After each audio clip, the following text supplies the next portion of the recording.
Bonsoir mesdames et messieurs, c'est le moment de parler sport sur Canal Algérie avec le 5e numéro de votre émission 52 minutes chrono. Aujourd'hui on reviendra bien évidemment sur l'après-midi footballistique qu'on a vécu hier à Tizi Ouzou avec le dernier match des Verts qui ont clôturé leur campagne africaine pour se qualifier à la Coupe d'Afrique des Nations sur un cinglant 5-1 face au Libéria. On parlera également basketball avec le Wydad Bouffarik, champion sortant qui remporte l'affiche de la deuxième journée face au vice-champion le Trad de l'Aria. Handball également est au menu de cette émission avec le CRB Mila et le Handball Club d'Elbiar, les deux équipes en forme du moment qui sont en tête du classement des deux groupes respectifs A et B de l'excellence.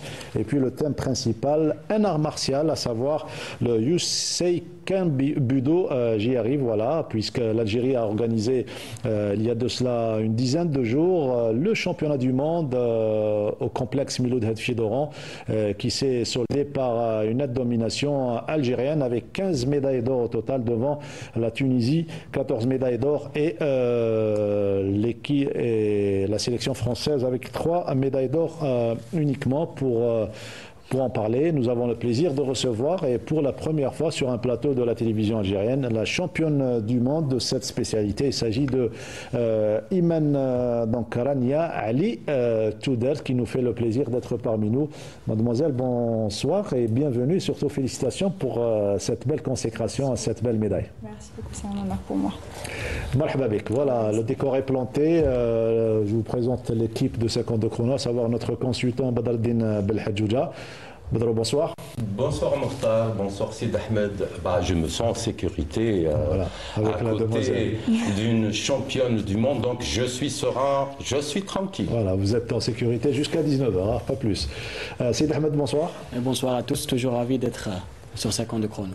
Voilà, et toujours ravi de renouer avec nos chers téléspectateurs qui nous suivent assidûment chaque lundi et pour suivre surtout l'Omnisport, puisque c'est la seule émission qui parle d'Omnisport sur Canal Algérie. Alors, avant de détailler et de revenir sur cet événement, un petit aperçu sur cette discipline et surtout sur vos débuts dans cette discipline. Vous me disiez tout à l'heure que ça fait 3 ans seulement que vous avez commencé à pratiquer ce sport. Oui, effectivement. Oui. En début 2022. Racontez-nous alors comment ça s'est passé. C'est quoi le déclic? C'est quoi le... En fait, je voulais juste faire du sport pour la forme. Oui. On est parti voir ce qu'il y avait comme sport et tout. J'allais faire de la fitness. Oui. Après, il y avait un entraîneur qui m'a dit, il y a un sport de combat, un sport complet, tu pourras maigrir, avoir la forme et tout. Je me suis dit, pourquoi pas? Premier objectif, c'est avoir la forme. Effectivement, oui, c'était le but d'abord. J'ai commencé à faire le sport et tout. L'entraîneur m'a dit, tu vas participer dans le premier championnat TAC. J'étais stressée, j'avais peur, je me suis dit non, c'est pas possible. Le trac, oui. Oui, j'avais le trac. Il m'a dit ne t'inquiète pas. Comme aujourd'hui, le trac comme aujourd'hui. Oui, pour une presque première la même fois, chose, oui. Ne t'inquiète pas, tout va bien se passer. Ouais. On a commencé à préparer, le physique surtout. Et on a le jour J. J'ai été classée deuxième place. Ça, c'est en 2022. Oui, 2022. عيطوا لي la sélection vu que كي تكون بوديومي في champion national. exactement oui يعيطوا لك la sélection تاع l'équipe nationale يدونا la sélection ويعيطوا اللي كانوا sélectionnés. Oui. Mais هذاك le jour عيطوا لي pour l'équipe nationale. Et ça s'est bien passé. Vous avez également terminé deuxième dans la compétition de sélection. Effectivement, oui, voilà, oui. Et c'était le début de l'aventure pour devenir une championne. On préparait le championnat du monde, c'était 2022. Très bien. Qui s'est déroulé en Tunisie. Et là, vous avez terminé deuxième. Non, le championnat du monde, non, je n'ai pas été... Par équipe, hein? Oui, par équipe, oui. L'Algérie s'est classée deuxième, oui. Exactement, oui. Et là, c'est une autre paire de manches. Vous dominez de la tête aux pieds le championnat du monde à Oran. Voilà, oui. On va revenir sur cet événement. C'est bien, hein? Donc, Bah oui, on peut dire que c'est une exception, Mokhtar. Dans le sport, vous savez, pour être champion du monde, il faut cravacher, il faut travailler peut-être 2 cycles olympiques pour arriver. Donc Imen, je crois qu'elle fait l'exception, c'est l'une des athlètes qui font l'exception. J'en ai vu, mais rarement. Ce n'est pas la règle générale, mais rarement. Rappelez-vous, Mokhtar, on avait un chauffeur au RSK, Cuba, en athlétisme. C'était un chauffeur qui est descendu comme ça, faire essayer un 400 mètres. Il est devenu le meilleur coureur de 400 mètres. Il s'appelait Ben Salem. Je me rappelle très bien. Donc, ce sont des exceptions. Ce sont des athlètes prédisposés qui ont des qualités intrinsèques. Donc, voilà l'une des exceptions de champions et de championnes algériennes. Et il y a également l'héritage familial. Oui, il y a l'héritage familial, mais bon, cette athlète n'a pas commencé tôt, elle vient de le dire. Elle n'a que 3 ans de pratique dans sa carrière, donc c'est une réelle exception. On n'en trouve pas beaucoup, parce qu'il faut travailler beaucoup pour arriver au haut niveau. Elle, en 3 ans, elle est devenue championne du monde. Je pense que c'est l'une des exceptions, et c'est bien, c'est bien. J'espère qu'il y aura d'autres échéances pour pouvoir continuer sa carrière. Et pourquoi j'ai parlé d'héritage familial, que je crois que vos parents pratiquaient déjà plusieurs sports? Oui, ma mère qui de l'athlétisme et mon père de la boxe. Et aussi du Judo Budo.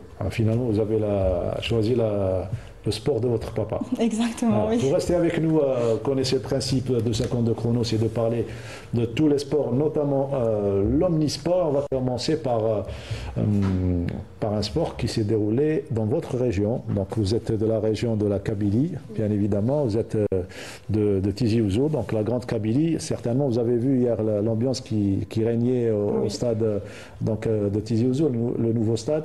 Oui, oui, c'était super. À l'occasion du match de l'Algérie. Sid Ahmed, on va en parler avec surtout un retour sur ce match et l'Algérie qui clôture en beauté cette campagne africaine. Oui, effectivement. Mais la grande attraction, comme vous l'avez dit, c'était le tout nouveau stade de Tizi Ouzou, un joyau, l'une des meilleures enceintes du continent. Et l'Algérie a bien fait le job, même si c'était un match sans enjeu, on va le dire. Oui. Belle victoire, 5-1, et l'Algérie qui clôture donc sa campagne comme elle avait commencé par une victoire à domicile. Et vous avez justement résumé ce parcours et cette rencontre, belle victoire, 5-1 face au Libéria. On se retrouve juste après ce sujet préparé et signé Sid Ahmed Bouraïb. Avec 16 points sur 18 possibles, le parcours des Verts dans les éliminatoires de la Coupe d'Afrique des Nations est quasi parfait. Le seul couac a eu lieu lors de la 5e journée à Malabo face à la Guinée équatoriale, le seul véritable adversaire pouvant rivaliser sur papier avec l'Algérie. Dans un match disputé à 14 h sous une forte chaleur et un taux d'humidité très élevé, les poulains de Petkovic sont revenus à Alger avec le point du match nul, 0 partout. Pour la 6e et dernière journée, les Verts ont foulé pour la première fois la pelouse du stade Hossein Ait Ahmed de Tizi Ouzou, l'une des plus belles enceintes d'Afrique. Et pour cette première historique, le public a répondu présent et le match s'est joué à guichet fermé. Les Fennecs se feront surprendre par le Libéria qui ouvre le score dès la 6e minute de jeu. Mandi remet les pendules à l'heure à la 20e minute avant que le capitaine Riyad Mahrez ne double la mise, 9 minutes plus tard. En seconde période, Boundiah marquera le 3e but, Amin Gouiri le 4e et Amoura le 5e durant le temps additionnel. Score final 5-1. Petkovic et ses joueurs mettront la Coupe d'Afrique de côté pendant un moment et reprendront avec les éliminatoires du Mondial 2026 dès la prochaine date FIFA prévue en mars et 2 confrontations face au Botswana et au Mozambique.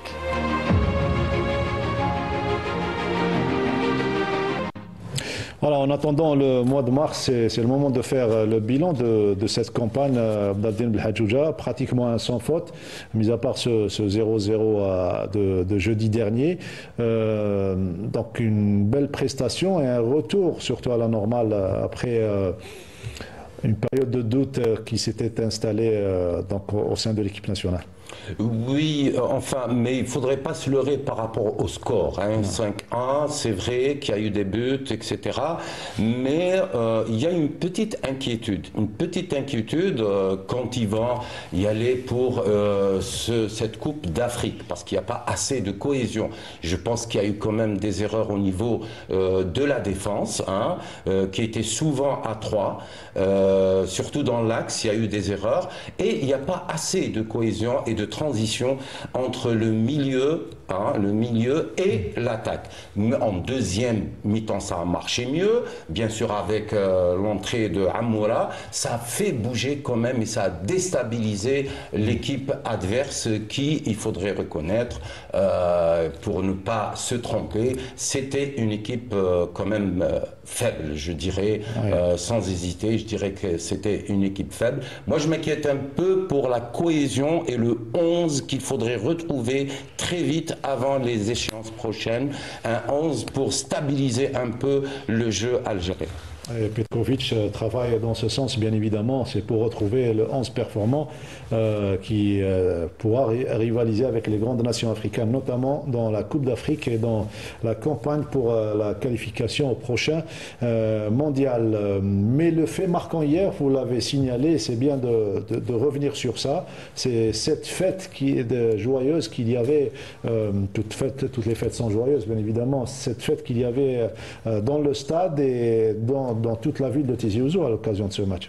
Oui, on va dire que tout le monde attendait ce match. Il y avait 40 000 spectateurs dans les gradins, il y avait des familles, il y avait des vieux, des jeunes, des femmes, des hommes. C'était vraiment une grande fête, le drapeau algérien qui était partout. Et ça s'est bien terminé avec la victoire de l'Algérie. Vous auriez voulu assister hier? Oui. Une belle ambiance. Les familles, les femmes kabyles avec leur tenue, c'était beau à voir, de belles couleurs. Surtout. Voilà, on va vous inviter à revoir ces images. Oui, bien sûr, on va revoir tout ça avec ce reportage de Salah Derben. Voilà, reportage. Plus de 40 000 supporters étaient présents pour donner de la force aux Verts. Familles, jeunes, enfants, tous unis pour le même objectif, guider l'Algérie pour terminer les éliminatoires de la CAN 2025 en beauté. C'est un honneur de recevoir notre équipe nationale. À Tizi Ouzou, c'est pour la première fois. Je suis en famille, مع ولادي مع مرتي مع ذيما l'ambiance كي العرض توب قسمي كوماسي لو ستاد كاع. اليوم جيت نتفرج الماتش مع صاحبي او عجبني الحال 1 2 3 فيفا l'Algérie. Une ambiance unique, un stade spectaculaire, un public en or et une victoire méritée. On n'avait rien à jouer, mais on s'est dit qu'il n'y a pas de match qui compte pour rien en équipe nationale. Il n'y a pas de match amicaux, il n'y a pas de match qui sert entre guillemets à rien. C'est toujours une fierté, un honneur de représenter l'Algérie, donc chaque match il faut donner à 100%. Et grâce à ce public extraordinaire, on a remporté une belle victoire aujourd'hui. Moi en plus ma famille elle est de Tizi, donc je suis très heureux d'avoir joué ici et de gagner avec la manière. C'était une super ambiance, les supporters ils sont venus en nombre, le stade il est magnifique. Donc on avait à cœur de faire une grosse performance aujourd'hui et de gagner devant ce magnifique public. On gagne 5-1, on a fait un super match, on a mal entamé le match mais on a su revenir et on est super content. Il y avait un public incroyable, j'espère qu'on va rejouer ici. Malgré un début de match inattendu, les protégés de Petkovic ont su revenir et même plus fort. Ce que je peux dire, dès le début, je peux remercier mes joueurs, je peux remercier mon staff, je peux remercier toutes les personnes qui ont travaillé pour obtenir ces résultats et pour le succès qu'on a eu. On voit tout le temps, souvent, que ce n'est pas 11 joueurs, c'est les 16 joueurs qui amènent à la victoire et même les 23 joueurs qui sont dans le contingent qui amènent à la victoire. الامبيونس اللي كانت في الملعب ما شاء الله ملعب كيما هذا وتحفه وبهذه الصوره وبهذه الاجواء كل واحد حتى اللاعبين القدام يحبوا يعاودوا يلعبوا يرجعوا الملاعب ويلعبوا. Cette soirée au stade Hossein Aït Ahmed de Tizi Ouzou restera à jamais gravée dans les mémoires. Non seulement pour la victoire éclatante des Verts, mais aussi pour la communion exceptionnelle entre l'équipe et son public.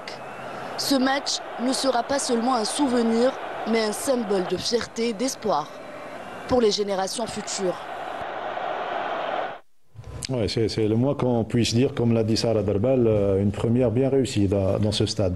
Ah bah oui, une infrastructure extraordinaire, il faut le dire sans cesse, et puis un monde, un stade qui affiche foule.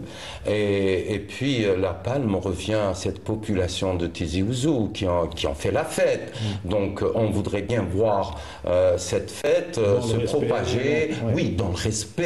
C'est la véritable image de l'Algérie. On aimerait voir ces images dans toutes les infrastructures du territoire national. Donc bravo à cette population de Tizi Ouzou qui a honoré l'Algérie et qui a honoré le football algérien. Voilà, encore une fois, bravo à tous ceux qui ont participé à ce très beau décor. On quitte le football pour revenir à notre thème principal, le Yousei Kambedou. C'est bien, oui. Je ne me trompe pas. Non, ça va, Yousei Kambedou.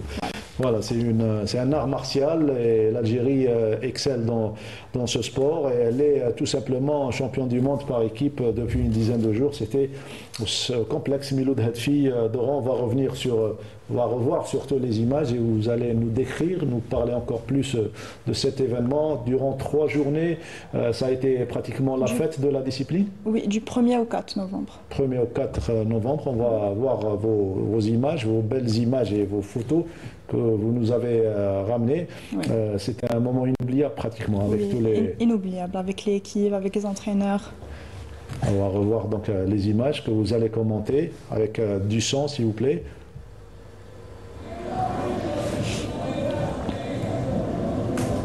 Allez-y, là c'est... C'est le combat Atemi.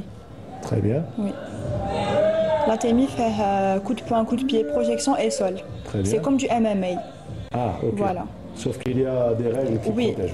Oui, c'est un règle. Là, c'est vous? Oui. C'est l'entraîneur, le deuxième entraîneur les garçons, c'est M. Ralbi. C'est M. Ralbi. Voilà. Votre entraîneur, c'est Adil Klar. Adil Klar. C'est le fils du fondateur de le sport. Kiyoshi Mushizuki. Non, c'est le japonais. Ah, très bien. Oui. Là, c'est par équipe. Quand nous déroulons le concours technique. Heureusement qu'il y a des protections. Hein, oui, les gants et tout. Ah, bonne prise. Là, c'est vous? Non. C'est d'autres coéquipiers. Il y avait foule, là, il y avait des... Oui, il y avait beaucoup de monde.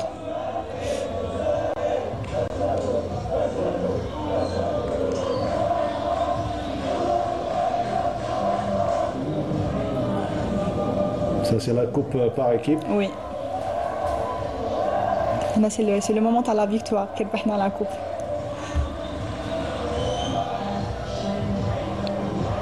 Et là, quel est le ressenti quand vous revoyez ces images? C'était un moment très magique. Oui. Fierté? Une fierté, oui, surtout.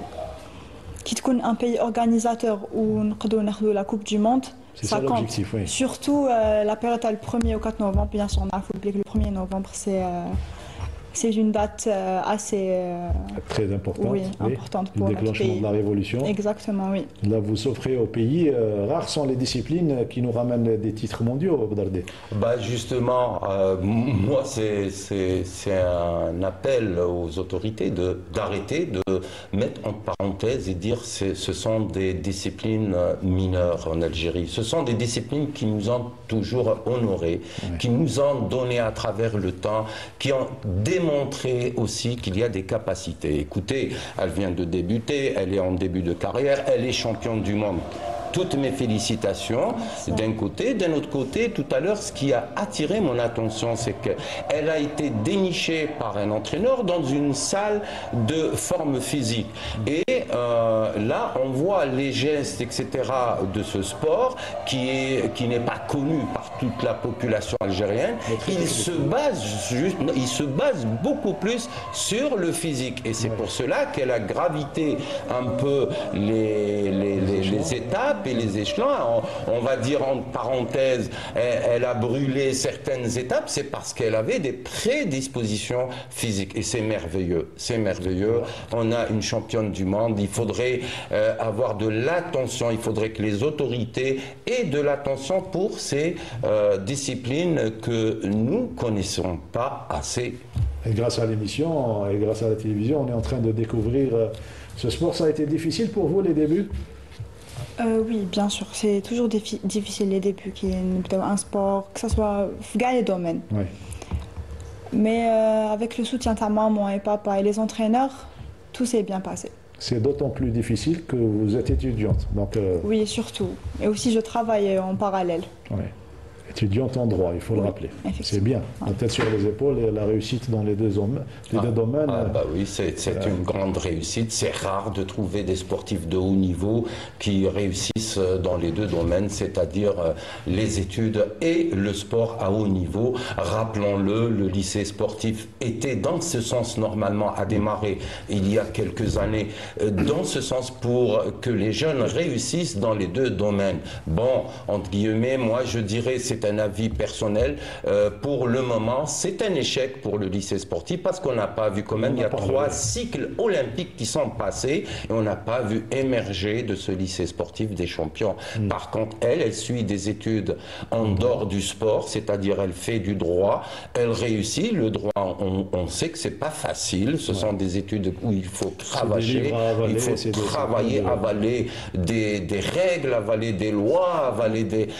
Et en plus, elle fait son entraînement de tous les jours. Donc bravo à cette fille qui réussit totalement. Et actuellement, elle est avec le club de Rapid Benyan, l'entraîneur Achouri. Très bien. Vous êtes obligé de vous... Là également, c'est difficile. Oui, on connaît les routes à Alger, souvent bloquées. Oui, surtout. Souvent bloquées, oui. Eh ben, on va avoir également défilé quelques photos que vous nous avez ramenées. Encore une fois, félicitations. Vous n'étiez pas la seule à décrocher de médailles dans ce championnat du monde. Il y a également vos coéquipiers et vos coéquipières. Oui, tu as le club et aussi tu as l'équipe nationale. Très bien. Combien de filles vous étiez une vingtaine de filles. Une vingtaine de filles avec les garçons également. Il faut rappeler qu'il y avait 400 athlètes, filles et garçons, représentant 8 nations. Oui. Dans ce championnat du monde et championnat du monde de club également. Oui. Coupe du monde de club. Oui. Voilà, on voit la communion et l'esprit d'équipe qu'il y a avec les autres coéquipiers et coéquipières.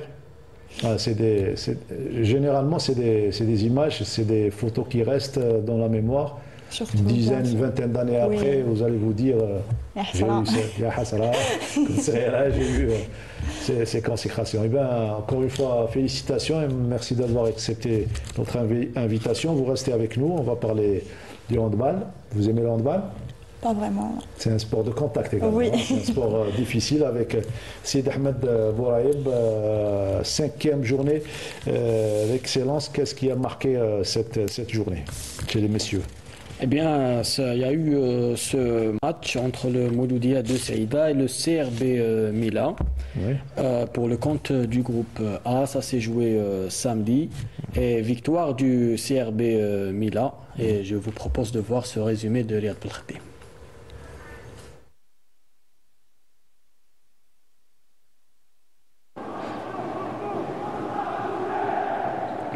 On essaye de construire par attaque placée, croisement.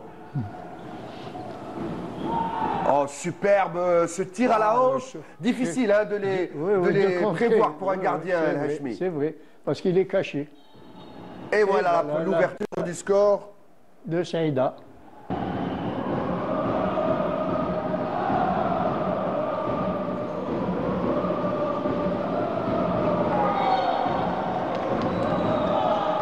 Disait Saïda, le joueur n'a pas été, disons, assez futé pour pouvoir inscrire un but, le 3e but, étant donné que le gardien a été pratiquement battu. Oh, superbe ce tir à la hanche, encore une fois, qui va fracasser la transversale. Et le contre pour Saïda, qui arrive à réduire la marque. On revoit À 2 buts d'écart. Tout est possible, mesdames, messieurs, dans ce match. Voilà, et le tirant est trop mou. Encore le gaucher, encore ça, le gaucher. Ça, c'est impardonnable. Ça fait 6 tirs. Sur 6 tirs, il a marqué un seul but. Alors celle-là, c'est pratiquement rendu à l'adversaire. Hein. À un temps, à 30 secondes de la fin, on ne fait pas de alors tirs là, à plus 2, vous allez voir, Mila va attendre la dernière seconde pour tenter le tir. Voilà, et voilà le tir à plus 3. On en était à moins 1, on est à moins 3. Voilà. Quelques secondes et... 4 secondes. Ça va être la fin. Et c'est terminé. C'est parti pour cette seconde période avec cet écart toujours de 3 buts à l'avantage du CRB Mila. Ballon pour cette équipe de Mila. Et encore une fois la récupération, non, pas pour longtemps. Et voilà. Les trois buts, l'écart sont toujours maintenus, ils reviennent toujours à leur... Mais c'est Saïda qui leur donne cette occasion, notamment ce face-à-face perdu. On va chercher la difficulté. Et voilà. Là, c'est bien joué. C'est comme ça qu'il faut jouer. Et ce tir croisé... Allez, les dernières minutes, plus 4 pour Mila qui n'a jamais été en danger dans ce match, 26-22. Et l'arrêt, encore une fois, de Bouzienne. Et 27e but, normalement. Alors, le 27e but, le voilà, à quelques minutes du buzzer de la fin du match. Hachmi, c'est un match à sens unique où on s'est... on n'a jamais senti l'équipe de Saïda capable de remporter ce match. Saïda a essayé de réduire la marque. Et c'est terminé. Et sur ce le match est terminé. Et Mila a marqué encore sa suprématie en étant toujours leader de son groupe. Allez, vous aurez reconnu au commentaire Riyad Belkhadi, mais l'ancien gardien de but de l'équipe nationale, Faisal Hachmi. Belle victoire du CRB Mila qui est allé s'imposer à Saïda, qui n'a pas encore gagné le moindre point, l'équipe de Saïda, alors que Mila profite de cette victoire pour prendre la première place du groupe A. Oui, le CRB Mila qui a un point d'avance sur le Mouloudia Borj-Barerich qui est, on le rappelle, champion en titre. La JS Saoura est troisième de ce groupe et d'ailleurs la JS Saoura aussi a gagné. Cette fois-ci, c'était à domicile et a enchaîné une deuxième victoire. C'était face à l'AB Berika. Donc on va voir ce sujet. Signé Sid Ahmed Bouraïb. Saoura, l'AB Berika équilibré et les deux équipes se rendent coup pour coup. Au fil des minutes, les visiteurs sont plus entreprenants, mais le gardien de Saoura enchaîne les parades et aide les siens à rester au contact de leur adversaire. La première période s'achève sur le score de 14 partout. Après la pause, les joueurs de Berika dominent et arrivent à prendre un écart de 3 points, 20-17. Mais c'était sans compter sur la volonté des coéquipiers de Hamoud qui reviennent au score et prennent même l'avantage. Un avantage qu'ils arrivent à garder jusqu'à la fin. Score final 30-26. هذه المقابله كانت مقابله صعبه مع فريق بريكا اللي ما يخفاش عليكم هو اللي راه من مورانا جيس داريرنو سي بور سا كان علينا باش نفوزوا بهذه المقابله باش نخلوه من مورانا بواحد 3 بوان مازال باقي لنا ماتش روطار هنا في بشار سي بور سا اون دوزيام ميطو برومي ميطو كمل شوط متعادل كان متقارب بيناتنا الدوزيام ميطو يسينا نطلعوا الريتم تعرف لي زيكيب اللي جم ديبلاسين سي بور سا اون اسي باش نطلعوا الريتم الحمد لله جرينا المقابله وباش نواصلوا في هذه سلسله الانتصارات المتتاليه وهذه اللي تدخل لا كونفيونس في الجوار. À confiance et surtout une belle victoire à domicile face à la Berika 30-26. Alors Saoura est troisième avec 6 points et alors que la Berika pointe à la 6e position avec 3 points seulement. On va découvrir les résultats et les scores, donc les résultats et le classement des deux groupes respectifs à travers le synthé en musique. On se retrouve juste après.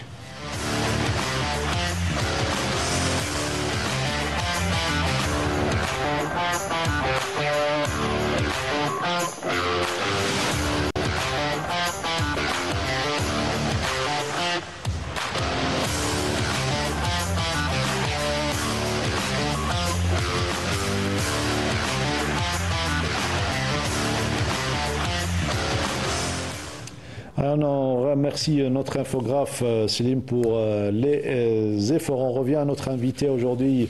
Je rappelle qu'on reçoit mademoiselle Imen Rania Ali Toudert. Elle est tout simplement championne du monde d'un art martial qui a pour nom le Yusei Ken Budo.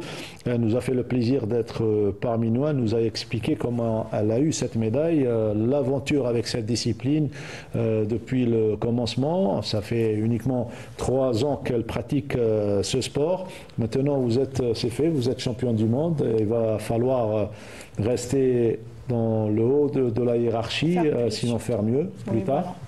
Inch'Allah. Allez-y. Comment justement préparer les futures échéances? Il faut beaucoup s'entraîner pendant la semaine, suivre un entraînement strict, les entraîneurs surtout. Et puis c'est tout. Des moyens?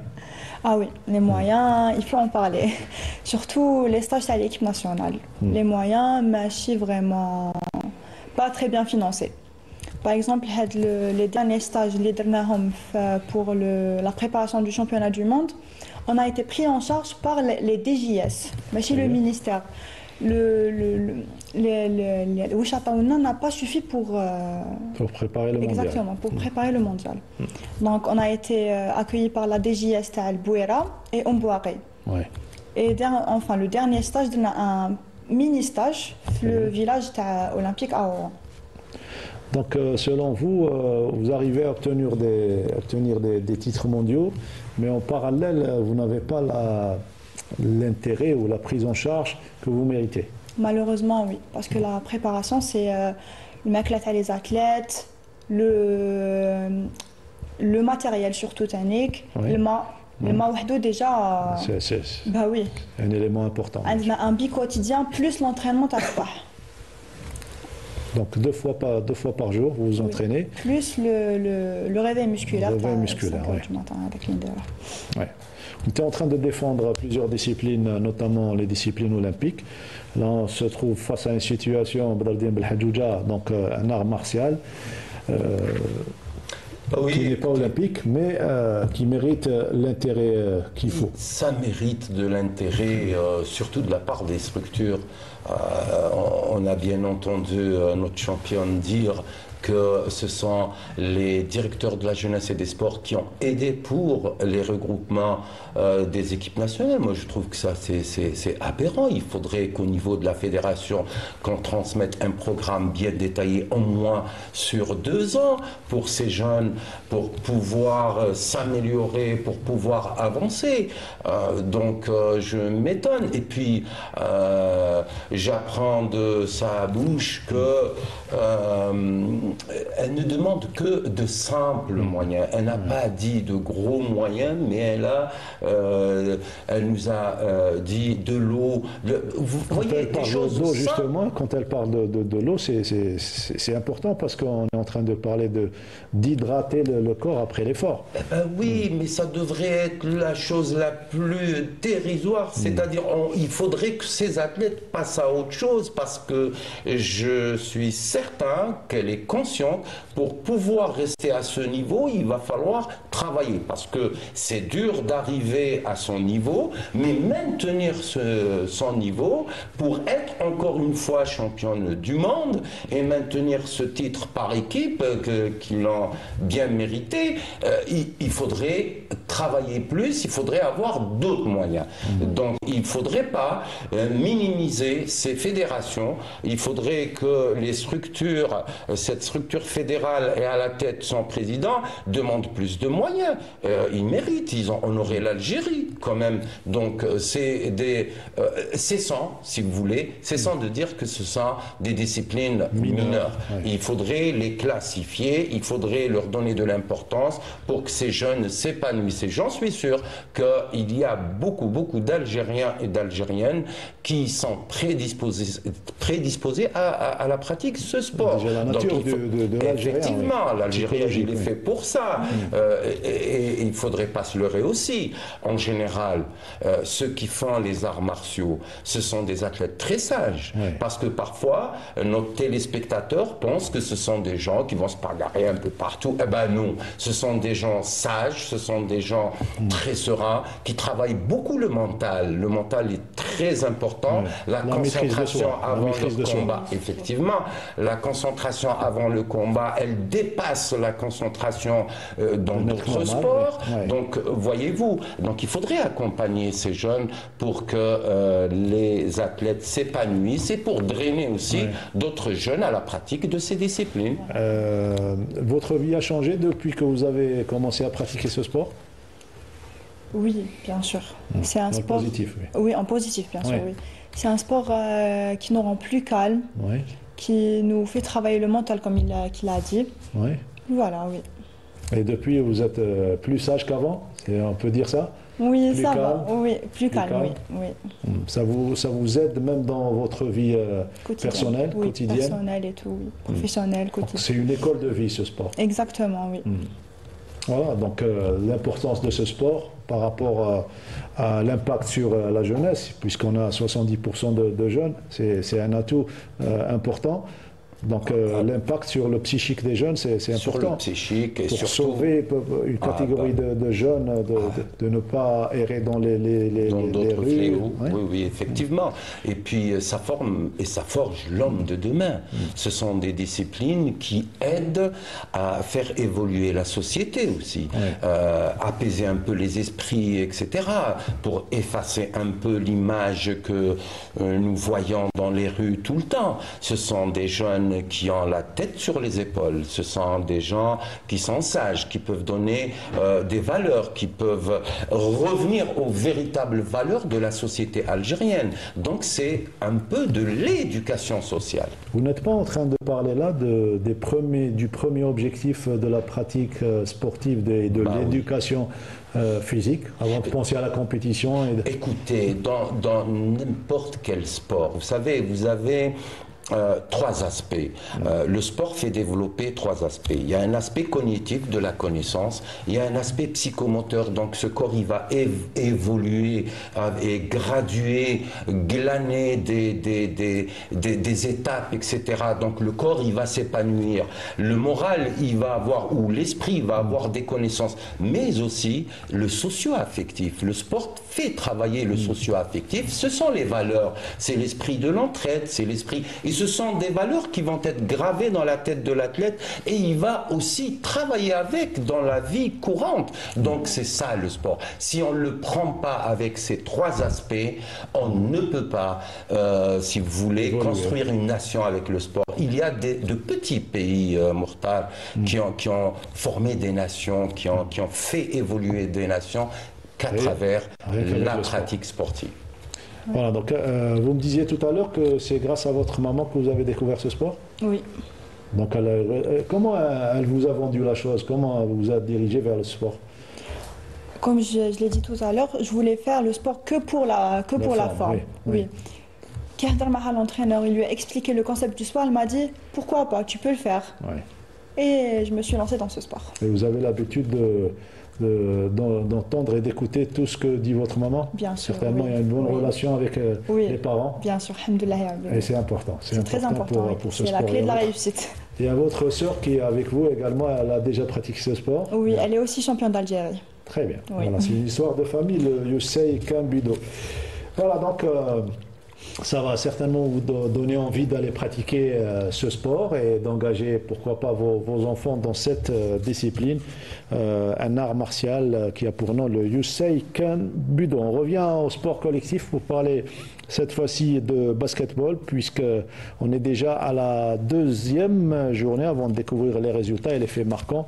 Je propose de suivre l'affiche qui a opposé donc le Wydad de Boufarik, champion sortant, au vice-champion, le Trad de Dalalia. Une affiche qui a tenu ses promesses et on a connu le vainqueur qu'au dernier buzzer, donc les derniers instants du match, comme nous le décrit Ramzi Mhamdi. Finaliste malheureux lors de la finale des playoffs la saison passée, le TR Dalalia avait une revanche à prendre sur le champion d'Algérie en titre, le WOB Boufarik. Les partenaires de l'excellent joueur de Dalalia Gueddouj ont dès les premières minutes de la rencontre mis la main sur le ballon en enchaînant les paniers, mais le WOB, mal embarqué dans ce premier carton, et au fil des minutes revient dans le match et termine sur un score nul de 19 partout.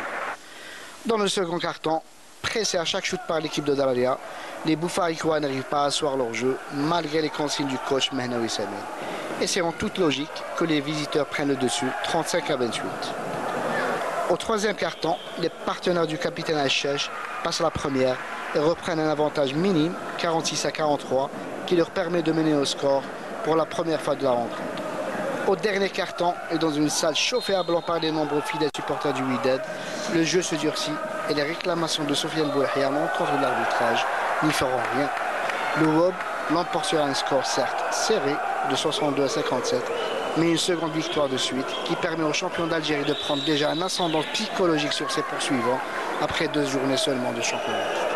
المباراة كانت صعيبة علينا، كان بعض كان عندنا غيابات لاعبين مصابين، عندنا 4 لاعبين وعندنا في غير كما جاو مصابين، عندنا كما نقولوا رانا نديروا الطريقة تاعنا باش نعاودوا لهذوك اللاعبين نرجعوهم للفريق متكامل، وصح المباراة تاع اليوم ماشي سهلة، على بالي نكون صريحين، على بالي بلي ماتش صعيب لينا، مأموم عليهم صعيب، والحمد لله اللي كانت عنده حتى هنا كان بعض اللاعبين خذوا لي كونسين.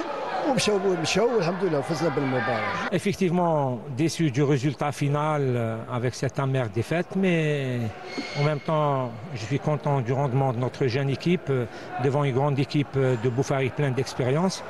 Et cette même expérience qu'on a vue en fin de match, ils ont bien géré leur avance du point. Le plus important pour notre équipe, c'est de continuer à travailler et corriger les erreurs commises aujourd'hui. Inch'Allah, avec un bon travail et de la continuité, on assistera à un rendement meilleur pour l'équipe de Dalalia. Justement. Voilà, donc c'était Sofiane Boulahia et Samir Mehnaoui, entraîneur de Wydad Boufarik. Sofiane qui change d'air, il était entraîneur de Wydad, il a obtenu avec le titre de champion et cette fois-ci il est avec Dalalia. Donc il est avec Dalalia. Mehnaoui? Non, je parle de Sofiane Boulahia. Et les deux étaient en équipe nationale, c'était des stars à l'époque. Et les deux, c'était, moi je me rappelle bien des matchs des deux, hein. Ils étaient en équipe nationale et puis c'était de très grands joueurs. J'ai apprécié quand même la déclaration de M. Boulahia. Pourquoi? Parce que il a été un peu lésé sur le plan arbitrage, mais il a été serein, il a été correct, il a reconnu sa défaite et il a dit on va rectifier avec les joueurs nos défauts et nos manques. Donc c'est en son honneur, bravo aux deux coachs. On n'est qu'à la deuxième journée, donc il y aura d'autres matchs, d'autant plus que le Wydad aura un périlleux déplacement à effectuer la semaine prochaine, plutôt le week-end prochain. Ça sera chez une autre coriace formation, à savoir le NB Stawali. Donc le championnat a commencé. Ils sont déjà 5 équipes à occuper la première place puisqu'elles n'ont réalisé aucune faute. Lors des 2 premières journées, on va découvrir les résultats de cette deuxième journée en musique. On se retrouve juste après.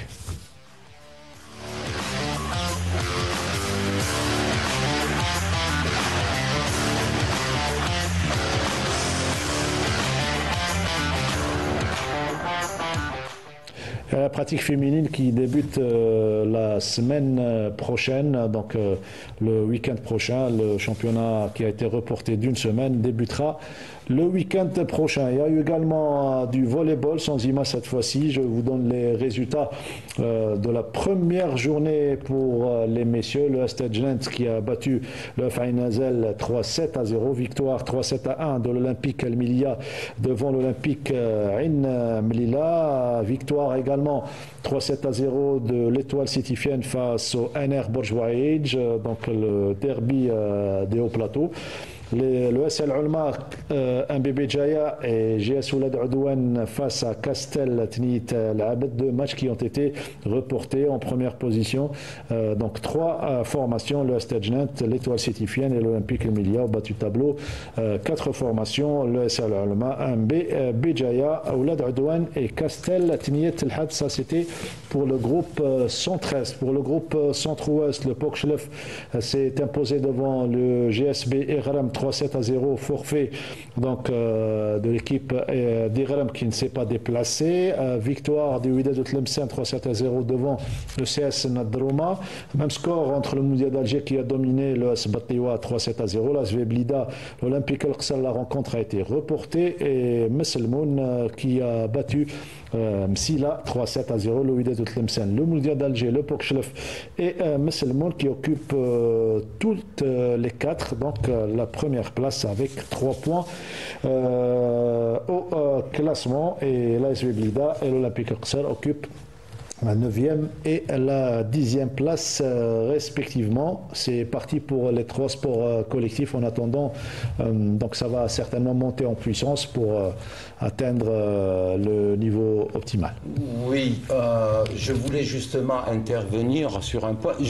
On ne veut pas s'arc-bouter sur le passé, hein, sur les macrocycles ou les saisons passées où ma foi, les scores en handball, par exemple, ils sont à leur 5e journée et on voyait la saison passée des scores vraiment disparates. Si vous voulez, il y a un grand creuset entre les... Il n'y a pas un équilibre entre les équipes de National 1. Donc, ils sont à leur 5e journée. Le volleyball, c'est leur première journée. Imaginez-vous, Mokhtar, on est en fin novembre. Donc, la dernière saison ou le dernier macrocycle, pour parler de méthodologie, ils l'ont fini quand? En septembre ou en août ou en juillet? Je pense que c'était en juillet. Donc cette phase de transition qui a pris plus de 4 mois, comment voulez-vous qu'on avance dans ces disciplines? Comment voulez-vous? Parce que au moment où les nations fortes réduisent la période de transition entre un macrocycle et un autre, pratiquement elle disparaît. Il n'y a plus de repos dans ces disciplines. On prend à peine une semaine de repos et encore un repos actif. Aujourd'hui, nos 3 sports co, ils prennent vraiment une grande partie de transition, ce qui va falloir reprendre à zéro. Les joueurs vont reprendre à zéro leur PPG, préparation physique générale, qui a pratiquement dans les nations développées, elle a disparu. On commence par une préparation spécifique directement. On travaille beaucoup plus l'intensité maintenant pendant l'année. C'est-à-dire, oui, tout a changé dans la méthodologie. Malheureusement, nos 3 sports co ne peuvent pas progresser de telle manière. Voilà, espérons qu'il y aura une réforme, puisqu'on appelle à une réforme ces derniers temps. On attendra peut-être qu'il y aura quelques signes révélateurs de la tutelle. Je l'espère bien. Moi, je ne voudrais pas être désagréable ou paraître désagréable vis-à-vis de nos téléspectateurs, mais je dirais que on a pris beaucoup de retard. On a pris beaucoup de retard. Encore une fois, il faut le dire. Encore une fois, il faut passer à d'autres prises de décision au niveau de la structure centrale, c'est-à-dire le ministère. Il faudrait que les directeurs centraux descendent carrément sur les terrains, voir ce qui se fait au niveau des fédérations pour pouvoir aider, parce qu'on avait dit que c'était des partenaires. Il faudrait mettre la main dans la main pour pouvoir faire progresser le sport algérien. Là, on est en train de parler de sport collectif. Il faut rappeler que la thématique aujourd'hui, c'est un art martial, le Yusei Kambido, et nous recevons donc la championne du monde, Iman Rania Ali Toudert, qui est parmi nous aujourd'hui et qui a ramené sa belle médaille et son diplôme. La tête donc est fixée sur tes objectifs, certainement. Le prochain objectif pour toi en tant qu'athlète? Je vise la médaille d'or, le maghrébin et aussi le mondial de 2026. Donc tu as 2 années à te préparer. Comment tu envisages dans cette préparation justement? Je continuerai avec l'entraîneur تاعي, prendre conseil de mon entraîneur Hassan Achouri. Et surtout les regroupements. Et puis c'est tout. Puis c'est tout. Voilà. Elle n'est pas trop bavarde, mais sur les tatamis. Oui, elle a démontré. Maintenant, elle attend les moyens. Et elle a raison. Il faudrait donner plus de moyens à ces jeunes.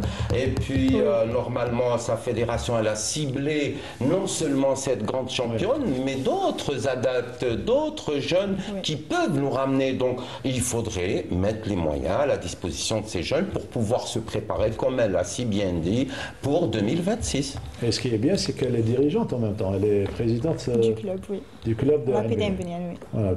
Pourquoi tu as pris cette décision? Ça ne va pas chevaucher avec ta carrière? Non, pas du tout. Au contraire, ça va plus m'aider. C'était à la demande des athlètes et des dirigeants? Non, bien... c'était à la demande de l'entraîneur, Achouri Hassan. Très bien. Il avait confiance en moi. Il m'a dit, je ne pourrais pas donner ce poste à un autre... Quelqu'un d'autre, oui. Oui, voilà, à quelqu'un d'autre. Comment ça se passe, la réaction des athlètes? Ils sont tous contents. Ils étaient tous pour. Et comment tu les gères? Individuellement, bien... Tu t'organises pour les gérer? J'ai pas de problème pour ça. C'est surtout le suivi, donc. Oui, voilà. Tu es toujours présente et exactement. Tu donnes de ton temps. Oui, voilà. Maintenant, c'est la reprise. Après ces championnats du monde, vous avez repris les entraînements? Oui, pour les jeunes, oui. Quel est le rythme d'entraînement? 3 fois par semaine, 4 fois? 2 fois par semaine. 2-3 fois par semaine, oui. C'est surtout physique ou bien les deux? Physique, technique. Tout ce qui est important. Et combien d'heures dure la séance? 2 heures. 2 heures? Oui. Ah, très bien. Donc, c'est un beau sport et c'est donc nous avons des champions du monde. Elle est dévouée à l'écouter, prendre les rênes de la présidence d'un club, de son propre club. Mais ça, c'est merveilleux. C'est la nouvelle Algérie, Mortal. Il faut donner les postes de responsabilité à ces jeunes, qu'ils fassent ce qu'ils veulent. Arrêtons de dire, par exemple, moi j'ai entendu pendant ma carrière sportive et pendant que j'étais responsable, j'ai cette discipline dans le sang. Ben non, je ne l'ai pas dans le sang. J'ai fait cette discipline, on a été maintenant place à ces jeunes. On a été responsable, on a fait ce qu'il fallait. Maintenant, ces jeunes doivent se guider. Ne vous dites pas que ces jeunes ne sont pas capables. Ces jeunes sont capables de prendre des postes de responsabilité. Eh bien, il faut leur donner la chance de se guider, d'aller de l'avant et s'épanouir. Vous êtes d'accord avec le discours de M. Belhadjouja? Oui. Il faut nous donner la chance pour... Il faut l'arracher, hein, il faut l'arracher la chance. Surtout, oui. Voilà. On ne va pas vous la donner, il va falloir l'arracher avec vos compétences, etc. Et vous pouvez réussir pleinement. Voilà, on va vous souhaiter bonne chance. Pratiquement la dernière minute. Vous avez la caméra, adressez-vous vos remerciements, surtout après avoir obtenu cette médaille. Oui, alors je voudrais remercier tout d'abord le président de la fédération, Ahmed Bouaraba, qui a fait des mains et des pieds pour pouvoir nous obtenir les stages avec les DJS. Et aussi les entraîneurs de l'équipe nationale, Adil Killar et Hassan Touahri et aussi Mohamed Gharbi. Très bien. Et aussi l'entraîneur du club Diali, Hassan Achouri. Très bien. Et bien sûr mes parents qui m'ont toujours encouragé. Voilà. Surtout les parents. Surtout les parents, voilà. Et votre sœur, il ne faut pas oublier votre sœur. Oui. Voilà, merci encore une fois et félicitations pour cette belle médaille, ce beau diplôme. On va vous dire bon courage, bon vent pour la suite. Merci également. Voilà, merci d'avoir accepté notre invitation. Badardine, oui. On se voit lundi prochain. C'est ça. Et puis bonne continuité pour Iman. Voilà, bonne continuité et bonne chance. Sid Ahmed, Inch'Allah. Voilà. Tu vas t'y mettre à ce sport ou pas? Non, je pense pas. Voilà, donc merci à vous de nous avoir suivis. N'oubliez pas, jeudi à partir de 18h25, Salah Derbel pour l'agenda sportif. Vendredi, Halima Ouchi pour match à l'affiche. Et comme chaque dimanche, notre ami Fatah Abada pour un autre numéro de Canal Foot. D'ici là, restez fidèles au programme de Canal Algérie. Bonne soirée.